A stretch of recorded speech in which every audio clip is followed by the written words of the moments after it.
आदि पुस्तक 20 पर्व। अनंतर अब्राहम सेठारु दक्षिण देशକୁ ଯାତ୍ରା କରି କାଦେଶ ଓ ସୁରର ମଧ୍ୟସ୍ଥାନରେ ଥାଇ ଗରାରରେ ପ୍ରବାସ କଲେ। ପୁଣି ଅବ୍ରାହମ ଆପଣା ଭାର୍ଯ୍ୟା ସାରା ବିଷୟରେ କହିଲେ, ସେ ମୋହର ଭଗିନୀ। ଏହେତୁ ଗରାରର ରାଜା ଅବିମେଲେକ ଲୋକ ପଠାଇ ସାରାକୁ ନେଇଗଲେ। ତହୁଁ ରାତ୍ରି କାଳରେ ପରମେଶ୍ୱର ସ୍ୱପ୍ନ ଯୋଗେ ଅବିମେଲେକଙ୍କ ନିକଟକୁ ଆସି କହିଲେ, ଦେଖ, ତୁମ୍ଭେ ମୃତକଳ୍ପ, କାରଣ ସେଇ ଯେଉଁ ସ୍ତ୍ରୀ କି ତୁମ୍ଭେ ନେଇଅଛ ତାହାର ସ୍ୱାମୀ ଅଛି। ମାତ୍ର ଅବିମେଲେକ ତାହାର ସହବାସ କରିନଥିବାରୁ କହିଲେ, ହେ ପ୍ରଭୁ, ଯେଉଁ ଦେଶୀୟ ଲୋକେ ନିର୍ଦ୍ଦୋଷ ସେମାନଙ୍କୁ ହିଁ କି ଆପଣ ବଧ କରିବେ? ସେହି ବ୍ୟକ୍ତି କି ନିଜେ ମୋତେ କହିନଥିଲା ଯେ ସେ ମୋହର ଭଗିନୀ? ପୁଣି ସେହି ସ୍ତ୍ରୀ ନିଜେ କହିଲା, ହଁ, ସେ ମୋହର ଭ୍ରାତା। ଏଣୁ ମନର ସରଳତା ଓ ହସ୍ତର ନିର୍ଦ୍ଦୋଷତାରେ ମୁଁ ଏହି କାର୍ଯ୍ୟ କରିଅଛି। ତେବେ ପରମେଶ୍ୱର ସ୍ୱପ୍ନ ଯୋଗେ ତାହାକୁ କହିଲେ, ତୁମ୍ଭେ ମନର ସରଳତାରେ ଏହି କର୍ମ କରିଅଛ, ଏହା ଆମ୍ଭେ ଜାଣୁ। ପୁଣି ଆମ୍ଭେ ମଧ୍ୟ ଆମ୍ଭ ବିରୁଦ୍ଧରେ ପାପ କରିବାକୁ ତୁମ୍ଭକୁ ବାରଣ କଲୁ। ଏ ନିମନ୍ତେ ତାକୁ ସ୍ପର୍ଶ କରିବାକୁ ତୁମ୍ଭକୁ ଦେଲୁ ନାହିଁ। ଯେହେତୁ ଏବେ ସେହି ମନୁଷ୍ୟର ଭାର୍ଯ୍ୟାକୁ ଫେରାଇ ଦିଅ, ଯେହେତୁ ସେ ଭବିଷ୍ୟଦ୍ବକ୍ତା, ସେ ତୁମ୍ଭ ଲାଗି ପ୍ରାର୍ଥନା କରିବ, ତହିଁରେ ତୁମ୍ଭେ ବଞ୍ଚିବ। ମାତ୍ର ଯେବେ ତାକୁ ଫେରାଇ ନ ଦେବ, ତେବେ ଅବଶ୍ୟ ତୁମ୍ଭେ ସପରିବାରରେ ମରିବ, ଏହା ଜାଣିଥାଅ। ଅନନ୍ତର ଅବିମେଲେକ ପ୍ରଭାତରେ ଉଠି ଦାସମାନଙ୍କୁ ଡାକି ଏ ସବୁ ବୃତ୍ତାନ୍ତ ସେମାନଙ୍କ କର୍ଣ୍ଣଗୋଚର କରାନ୍ତେ ସେମାନେ ଅତି ଭୟାକୁଳ ହେଲେ। ତହିଁରେ ଅବିମେଲେକ ଅବ୍ରାହମକୁ ଡାକି କହିଲେ, ତୁମ୍ଭେ ଆମ୍ଭମାନଙ୍କ ପ୍ରତି ଏ କି ବ୍ୟବହାର କଲ? ତୁମ୍ଭେ ଯେ ଆମ୍ଭକୁ ଓ ଆମ୍ଭର ରାଜ୍ୟକୁ ମହା ପାପଗ୍ରସ୍ତ କଲ, ଆମ୍ଭେ ତୁମ୍ଭ ବିରୁଦ୍ଧରେ ଏପରି କି ଦୋଷ କରିଅଛୁ? ତୁମ୍ଭେ ଆମ୍ଭ ପ୍ରତି ଅକର୍ତ୍ତବ୍ୟ କର୍ମ କଲ। ଅବିମେଲେକ ଅବ୍ରାହମକୁ ଆହୁରି କହିଲେ, ତୁମ୍ଭେ କଣ ଦେଖି ଏରୂପ କର୍ମ କଲ? ସେତେବେଳେ ଅବ୍ରାହମ କହିଲେ, ଏ ଦେଶରେ ପରମେଶ୍ୱରଙ୍କ ପ୍ରତି କିଛି ଭୟ ନାହିଁ। ଏ ନିମନ୍ତେ ମୁଁ ଭାବିଲି, ଏମାନେ ଅବା ମୋହର ଭାର୍ଯ୍ୟା ଲୋଭରେ ମୋତେ ବଧ କରିବେ। ସେ ମୋହର ଭଗିନୀ, ଏହା ସତ୍ୟ, ଯେହେତୁ ସେ ମୋହର ପିତୃକନ୍ୟା, ମାତୃକନ୍ୟା ନୁହେଁ, ପୁଣି ମୋହର ଭାର୍ଯ୍ୟା ହେଲା। ଯେତେବେଳେ ପରମେଶ୍ୱର ମୋତେ ପୈତୃକ ଗୃହରୁ ଭ୍ରମଣ କରାଇଲେ, ସେତେବେଳେ ମୁଁ ତାହାକୁ କହିଲି, ତୁମ୍ଭେ ମୋ ପ୍ରତି ଏହି ଅନୁଗ୍ରହ କରିବ, ଆମ୍ଭେମାନେ ଯେଉଁ ଯେଉଁ ସ୍ଥାନକୁ ଯିବୁ, ସେହି ସେହି ସ୍ଥାନରେ ତୁମ୍ଭେ ମୋତେ ଭାଇ ବୋଲି ପରିଚୟ ଦେବ। ସେତେବେଳେ ଅବିମେଲେକ ମେଷ ଓ ଗୋରୁ ଓ ଦାସ ଦାସୀ ଅଣାଇ ଅବ୍ରାହମକୁ ଦେଲେ ଓ ତାଙ୍କର ଭାର୍ଯ୍ୟା ସାରାକୁ ମଧ୍ୟ ଫେରାଇ ଦେଲେ। ଅନନ୍ତର ଅବିମେଲେକ କହିଲେ, ଦେଖ, ଆମ୍ଭର ଏହି ସମସ୍ତ ଦେଶ ତୁମ୍ଭ ସମ୍ମୁଖରେ ଅଛି। ତୁମ୍ଭର ଯେଉଁଠାରେ ଇଚ୍ଛା ସେହିଠାରେ ବାସ କର। ପୁଣି ସେ ସାରାକୁ କହିଲେ, ଦେଖ, ଆମ୍ଭେ ତୁମ୍ଭ ଭ୍ରାତାକୁ 100 ଖଣ୍ଡ ରୂପା ଦେଲୁ। ଦେଖ, ତାହା ତୁମ୍ଭ ପ୍ରତି ଘଟିଥିବା ସକଳ ବିଷୟ ନିମନ୍ତେ ସମସ୍ତଙ୍କ ସାକ୍ଷାତରେ ଚକ୍ଷୁର ଆବରଣ ସ୍ୱରୂପ, ଆଉ ସମସ୍ତ ବିଷୟରେ ତୁମ୍ଭ ପ୍ରତି ନ୍ୟାୟ ବିଚାର କରାଗଲା। ଅନନ୍ତର ଅବ୍ରାହମ ପରମେଶ୍ୱରଙ୍କ ନିକଟରେ ପ୍ରାର୍ଥନା କରନ୍ତେ ପରମେଶ୍ୱର ଅବିମେଲେକଙ୍କୁ ଓ ତାଙ୍କ ଭାର୍ଯ୍ୟାକୁ ଓ ତାହାର ଦାସୀଗଣକୁ ସୁସ୍ଥ କଲେ। ତହିଁରେ ସେମାନଙ୍କର ସନ୍ତାନ ସନ୍ତତି ଜାତ ହେଲେ। ଯେହେତୁ ଅବ୍ରାହମଙ୍କର ଭାର୍ଯ୍ୟା ସାରା ସକାଶେ ସଦାପ୍ରଭୁ ଅବିମେଲେକଙ୍କ ଗୃହସ୍ଥିତ ଲୋକମାନଙ୍କର ଗର୍ଭ ରୋଧ କରିଥିଲେ। ଆଦି ପୁସ୍ତକ 21 ପର୍ବ। ଅନନ୍ତର ସଦାପ୍ରଭୁ ଆପଣା ବାକ୍ୟାନୁସାରେ ସାରାର ତତ୍ତ୍ୱାବଧାନ କଲେ। ପୁଣି ସଦାପ୍ରଭୁ ଯାହା କହିଥିଲେ ସାରା ପ୍ରତି ତାହା କଲେ। ତହିଁରେ ସାରା ଅବ୍ରାହମଙ୍କର ବୃଦ୍ଧାବସ୍ଥାରେ ଗର୍ଭବତୀ ହୋଇ ପରମେଶ୍ୱରଙ୍କ ଦ୍ୱାରା ନିରୂପିତ ସମୟରେ ପୁତ୍ର ପ୍ରସବ କଲେ।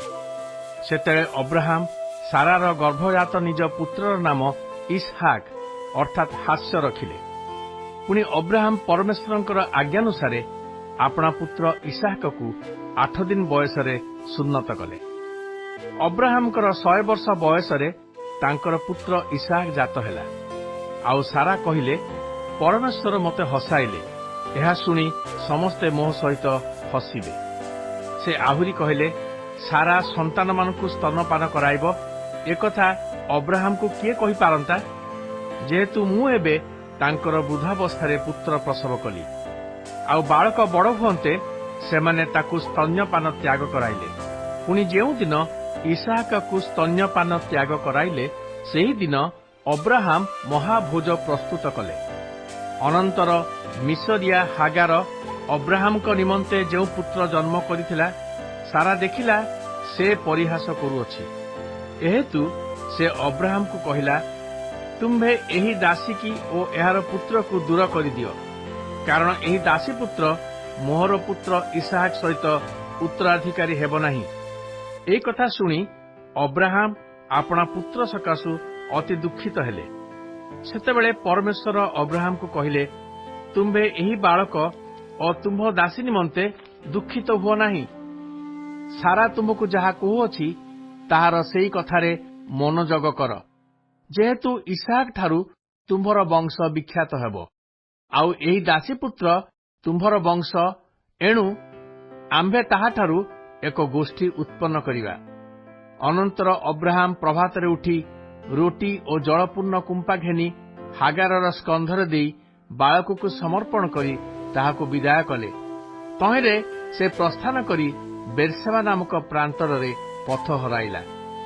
ପୁଣି କୁମ୍ପାର ଜଳ ଶେଷ ହୁଅନ୍ତେ ହାଗାର ଗୋଟିଏ ବୁଦାର ମୂଳରେ ବାଳକକୁ ଛାଡ଼ିଦେଲା। ପୁଣି ସେ ତାହା ଆଗରୁ ଦୂରକୁ ତିରେକ ପରିମାଣ ଯାଇ ବସିଲା, କାରଣ ସେ କହିଲା, ବାଳକର ମରଣ ମୁଁ ଦେଖିବି ନାହିଁ। ପୁଣି ସେ ତାହା ଆଗରେ ବସି ଉଚ୍ଚ ସ୍ୱରରେ ରୋଦନ କଲା। ସେତେବେଳେ ପରମେଶ୍ୱର ବାଳକର ରବ ଶୁଣିଲେ। ପୁଣି ପରମେଶ୍ୱରଙ୍କର ଦୂତ ଆକାଶରୁ ଡାକି ହାଗାରକୁ କହିଲେ, ଆଗ ହାଗାର, ତୁମ୍ଭର କ'ଣ ହେଲା? ଭୟ କର ନାହିଁ, କାରଣ ଯେଉଁ ସ୍ଥାନରେ ବାଳକ ଅଛି ସେହି ସ୍ଥାନରେ ପରମେଶ୍ୱର ତାହାର ରବ ଶୁଣିଅଛନ୍ତି। ତୁମ୍ଭେ ଠିଆ ହୋଇ ବାଳକକୁ ଉଠାଇ ହସ୍ତରେ ଧର, ଆମ୍ଭେ ତାହାଠାରୁ ଏକ ମହାଗୋଷ୍ଠୀ ଉତ୍ପନ୍ନ କରିବା। ସେତେବେଳେ ପରମେଶ୍ୱର ତାହାର ଚକ୍ଷୁ ପ୍ରସନ୍ନ କରନ୍ତେ ସେ ସଜଳ କୂପ ଦେଖିବାକୁ ପାଇ ସେଠାକୁ ଯାଇ କୁମ୍ପାରେ ଜଳ ପୂରାଇ ବାଳକକୁ ପାନ କରାଇଲା। ଅନନ୍ତର ପରମେଶ୍ୱର ବାଳକର ସହାୟ ହୁଅନ୍ତେ ସେ ବଡ଼ ହେଲା, ପୁଣି ପ୍ରାନ୍ତରରେ ଥାଇ ଧନୁର୍ଦ୍ଧର ହେଲା। ସେ ପାରଣ ନାମକ ପ୍ରାନ୍ତରରେ ବସତି କଲା। ତହେଉତାରେ ତାହାର ମାତା ଏକ ମିଶର ଦେଶିଆ କନ୍ୟା ସଙ୍ଗେ ତାହାର ବିବାହ ଦେଲା। ଏହି ସମୟରେ ଅବିମେଲେକ ଓ ଫିଖୋଲ ନାମକ ତାଙ୍କର ସେନାପତି ଅବ୍ରାହ୍ମଙ୍କୁ କହିଲେ, ପରମେଶ୍ୱର ତୁମ୍ଭର ସବୁ କାର୍ଯ୍ୟରେ ସହାୟ ଅଟନ୍ତି। ଏଣୁକରି ତୁମ୍ଭେ ଆମ୍ଭ ପ୍ରତି ଓ ଆମ୍ଭର ପୁତ୍ର ପୌତ୍ର ପ୍ରତି ବିଶ୍ୱାସଘାତକତା କରିବ ନାହିଁ। ପୁଣି ଆମ୍ଭେ ତୁମ୍ଭ ପ୍ରତି ଯେପରି ଅନୁଗ୍ରହ କରିଅଛୁ, ତଦନୁସାରେ ତୁମ୍ଭେ ଆମ୍ଭ ପ୍ରତି ଓ ତୁମ୍ଭର ପ୍ରବାସ ସ୍ଥାନ ଏହି ଦେଶ ପ୍ରତି ଅନୁଗ୍ରହ କରିବ। ଆମ୍ଭ ଆଗରେ ପରମେଶ୍ୱରଙ୍କ ଶପଥ କରି ଏହି କଥା କୁହ। ତହିଁରେ ଅବ୍ରାହ୍ମ କହିଲେ, ମୁଁ ଶପଥ କରିବି। ଆଉ ଅବିମେଲେକଙ୍କର ଦାସଗଣ ଅବ୍ରାହ୍ମଙ୍କର ଏକ ସଜଳ କୂପ ବଳରେ ଅଧିକାର କରିଥିଲେ। ତେଣୁକରି ଅବ୍ରାହ୍ମ ଅବିମେଲେକଙ୍କୁ ଅନୁଯୋଗ କଲେ। ତହିଁରେ ଅବିମେଲେକ କହିଲେ, ଏ କର୍ମ କିଏ କଲା ତାହା ଆମ୍ଭେ ଜାଣିନାହୁଁ। ପୁଣି ତୁମ୍ଭେ ଆମ୍ଭକୁ ଜଣାଇ ନାହଁ, ଆମ୍ଭେ କେବଳ ଆଜି ଏକଥା ଶୁଣିଲୁ। ଅନନ୍ତର ଅବ୍ରାହ୍ମ ମେଷ ଓ ଗୋରୁ ଘେନି ଅବିମେଲେକଙ୍କୁ ଦେଲେ। ପୁଣି ଦୁହେଁ ଗୋଟିଏ ନିୟମ ସ୍ଥିର କଲେ। ଆଉ ଅବ୍ରାହ୍ମ ପଲରୁ 7 ଗୋଟା ମେଷ ବତ୍ସା ପୃଥକ କରି ରଖିଲେ।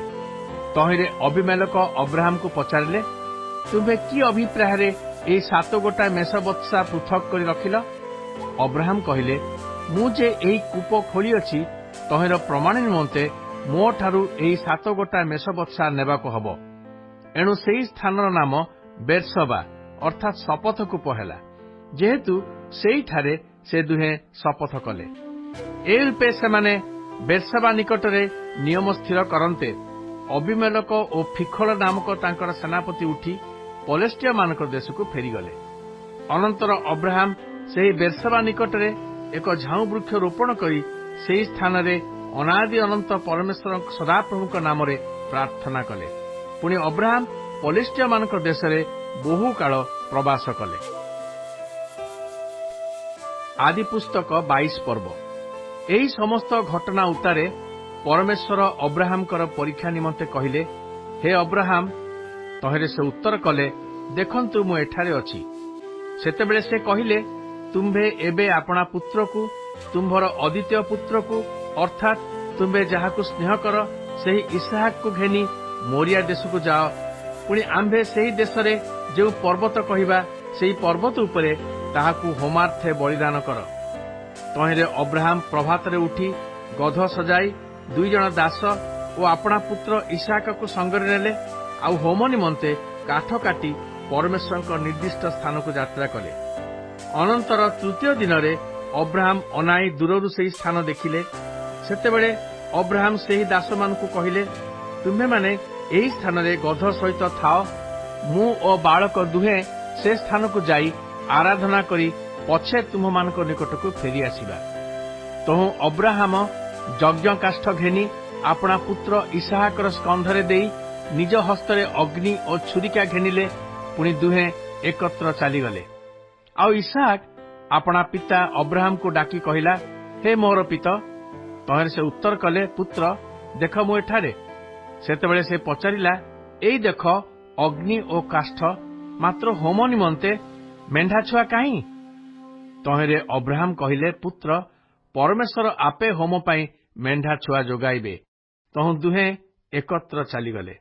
ଆଉ ପରମେଶ୍ୱରଙ୍କ ନିରୂପିତ ସ୍ଥାନରେ ଉପସ୍ଥିତ ହୁଅନ୍ତେ ଅବ୍ରାହମ ସେଠାରେ ଏକ ଯଜ୍ଞବେଦୀ ନିର୍ମାଣ କରି ତହିଁ ଉପରେ କାଠ ସଜାଡ଼ି ଆପଣା ପୁତ୍ର ଇସାହାକକୁ ବାନ୍ଧି ବେଦୀର କାଠ ଉପରେ ଶୁଆଇଲେ। ଅନନ୍ତର ଅବ୍ରାହମ ହସ୍ତ ବିସ୍ତାରି ପୁତ୍ରକୁ ବଧ କରିବା ନିମନ୍ତେ ଛୁରିକା ଧରିଲେ। ଏପରି ସମୟରେ ଆକାଶରୁ ସଦାପ୍ରଭୁଙ୍କ ଦୂତ ତାଙ୍କୁ ଡାକି କହିଲେ, ହେ ଅବ୍ରାହମ, ହେ ଅବ୍ରାହମ। ତହିଁ ସେ କହିଲେ, ଦେଖନ୍ତୁ ମୁଁ ଏଠାରେ। ତହିଁ ସେ କହିଲେ, ତୁମ୍ଭେ ସେହି ବାଳକର ପ୍ରତିକୂଳରେ ହସ୍ତ ବିସ୍ତାର କର ନାହିଁ ଓ ତାହା ପ୍ରତି କିଛି କର ନାହିଁ, କାରଣ ପରମେଶ୍ୱରଙ୍କ ପ୍ରତି ତୁମ୍ଭର ଭୟ ଅଛି। ଏହା ଏବେ ଆମ୍ଭେ ବୁଝିଲୁ, ଯେହେତୁ ତୁମ୍ଭେ ଆମ୍ଭଙ୍କୁ ଆପଣାର ପୁତ୍ର, ଆପଣାର ଏକମାତ୍ର ପୁତ୍ର ଦେବାକୁ ହିଁ ଅସମ୍ମତ ନୋହିଲ। ସେତେବେଳେ ଅବ୍ରାହମ ଅନାଇ ଆପଣା ପଛ ଆଡ଼ ବୁଦାର ଲତାରେ ବଧଶୃଙ୍ଗ ଗୋଟିଏ ବେଶ ଦେଖିଲେ। ତହିଁରେ ଅବ୍ରାହମ ଯାଇ ସେ ମେଷକୁ ଆଣି ଆପଣା ପୁତ୍ର ବଦଳେ ତାକୁ ହୋମ ନିମନ୍ତେ ଉତ୍ସର୍ଗ କଲେ। ପୁଣି ଅବ୍ରାହମ ସେହି ସ୍ଥାନର ନାମ ଜିହୋବା ଜିରି ଅର୍ଥାତ୍ ସଦାପ୍ରଭୁ ଯୋଗାଇବେ ରଖିଲେ। ଏଣୁକରି ଆଜି ଯାଏ ଲୋକେ କହନ୍ତି, ପର୍ବତରେ ସଦାପ୍ରଭୁ ଯୋଗାଇବେ। ଆଉ ସଦାପ୍ରଭୁଙ୍କ ଦୂତ ତୃତୀୟ ଥର ଆକାଶରୁ ଅବ୍ରାହମକୁ ଡାକି କହିଲେ, ସଦାପ୍ରଭୁ କହୁଅଛନ୍ତି, ତୁମ୍ଭେ ଆମ୍ଭକୁ ଆପଣାର ପୁତ୍ର, ଆପଣାର ଏକମାତ୍ର ପୁତ୍ର ଦେବାକୁ ଅସମ୍ମତ ନୋହିଲ। ତୁମ୍ଭର ଏହି କର୍ମ ସକାଶୁ ଆମ୍ଭେ ଆପଣା ନାମରେ ଶପଥ କରି କହୁଅଛୁ, ଆମ୍ଭେ ତୁମ୍ଭକୁ ଅବଶ୍ୟ ଆଶୀର୍ବାଦ କରି ଆକାଶସ୍ଥ ତାରାଗଣ ଓ ସମୁଦ୍ରର ବାଲି ପରି ତୁମ୍ଭର ବଂଶ ଅତିଶୟ ବୃଦ୍ଧି କରିବା। ତୁମ୍ଭର ବଂଶ ଶତ୍ରୁଗଣର ନଗର ଦ୍ୱାର ଅଧିକାର କରିବେ। ପୁଣି ପୃଥିବୀସ୍ଥ ସମସ୍ତ ଜାତି ତୁମ୍ଭର ବଂଶ ଦ୍ୱାରା ଆଶୀର୍ବାଦ ପ୍ରାପ୍ତ ହେବେ, ଯେହେତୁ ତୁମ୍ଭେ ଆମ୍ଭର ବାକ୍ୟ ପାଳନ କରିଅଛ। ଅନନ୍ତର ଅବ୍ରାହମ ସେହି ଦାସମାନଙ୍କ ନିକଟକୁ ଫେରିଗଲେ। ଆଉ ସେମାନେ ଉଠି ଏକତ୍ର ବେର୍ସାବାକୁ ଗଲେ ଓ ଅବ୍ରାହମ ବେର୍ସାବାରେ ବାସ କଲେ। ସେହି ଘଟଣା ଉତ୍ତାରେ ଅବ୍ରାହମକୁ ଏହି ସମ୍ବାଦ ଦିଆଗଲା, ଶୁଣ, ମିଲ୍କା ମଧ୍ୟ ତୁମ୍ଭ ଭ୍ରାତା ଲାହର ନିମନ୍ତେ ସନ୍ତାନ ସନ୍ତତି ପ୍ରସବ କରିଅଛି। ତାହାର ଜ୍ୟେଷ୍ଠ ପୁତ୍ର ଉସ୍ ଓ ତାହାର ଭ୍ରାତା ବୁସ୍ ଓ ଅରାମର ପିତା କମୁଏଲ। ପୁଣି କେସଦ ଓ ହୋସୋ ଓ ପିଲଦସ୍ ଓ ଜିବ୍ଲଫ ଓ ବଥୁଏଲ। ସେହି ବଥୁଏଲର କନ୍ୟା ରିବିକା। ମିଲ୍କା ଏହି 8 ଜଣଙ୍କୁ ଅବ୍ରାହମଙ୍କର ଭ୍ରାତା ନାହର ନିମନ୍ତେ ଜନ୍ମ କଲା। ପୁଣି ନାହରର ରୁମା ନାମ୍ନୀ ଉପପତ୍ନୀଠାରୁ ଟେବହ ଓ ରାହମ ଓ ତହସ ଓ ମିଖା ଏମାନେ ଜାତ ହେଲେ। ଆଦି ପୁସ୍ତକ 23 ପର୍ବ। ସାରାର ଆୟୁର ପରିମାଣ 127 ବର୍ଷ ଥିଲା। ସାରାର ଆୟୁ ଏତେ ବର୍ଷ ପରିମିତ। ଅନନ୍ତର ସାରା କିଣାନ ଦେଶସ୍ଥ କିରିୟତ ଅର୍ବରେ ଅର୍ଥାତ୍ ହିବ୍ରୋନରେ ମଲା। ଏଣୁ ଅବ୍ରାହମ ସାରା ନିମନ୍ତେ ଶୋକ ଓ କ୍ରନ୍ଦନ କରିବାକୁ ଭିତରକୁ ଗଲେ। ଅନନ୍ତର ଅବ୍ରାହମ ଆପଣା ମୃତା ଭାର୍ଯ୍ୟା ନିକଟରୁ ଉଠିଯାଇ ହେରର ସନ୍ତାନମାନଙ୍କୁ କହିଲେ, ମୁଁ ତୁମ୍ଭମାନଙ୍କ ମଧ୍ୟରେ ବିଦେଶୀ ଓ ପ୍ରବାସୀ ଅଟେ। ତୁମମାନଙ୍କ ମଧ୍ୟରେ ମୋତେ କବର ସ୍ଥାନର ଅଧିକାର ଦିଅ। ତହିଁରେ ମୁଁ ମୋ ଦୃଷ୍ଟିର ଅଗୋଚରରେ ମୋ ମୃତକୁ କବର ଦେବି। ତେଣୁ ହେତର ସନ୍ତାନମାନେ ଅବ୍ରାହମକୁ ଉତ୍ତର କଲେ, ହେ ପ୍ରଭୁ, ଆମ୍ଭମାନଙ୍କର କଥା ଶୁଣନ୍ତୁ। ଆପଣ ଆମମାନଙ୍କ ମଧ୍ୟରେ ପରାକ୍ରାନ୍ତ ରାଜା ଅଟନ୍ତି। ଏବେ ଆମମାନଙ୍କର ଉତ୍ତମ କବରସ୍ଥାନ ମଧ୍ୟରେ ଆପଣା ମୃତ ଭାର୍ଯ୍ୟାକୁ କବର ଦେଉନ୍ତୁ।